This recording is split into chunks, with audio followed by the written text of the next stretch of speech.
Welcome back to KTN Prime. Let's now take a look at what's happening in the world of sports. Various clubs in Kenya are expected back on the courts in the next few weeks when the Kenya Basketball Federation League kicks off on February 6th. According to the KBF Secretary General, Ambrose Kisoi, the league will witness changes that are meant to accommodate preventive measures against the COVID-19 pandemic.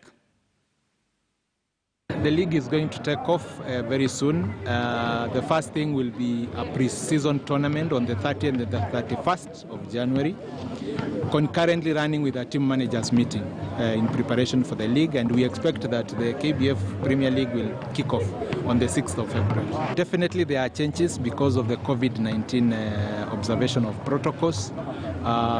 The Ministry and of Sports and Health, of course, they have encouraged outdoor play.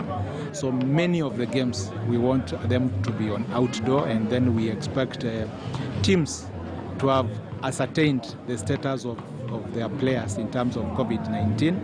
And we will also be working on the protocols and things that should be in place for players to be taken care of. Then we will expect, of course, that we will play with no fans for a start, because that is the guideline that we've been given. Kenya's heavyweight boxer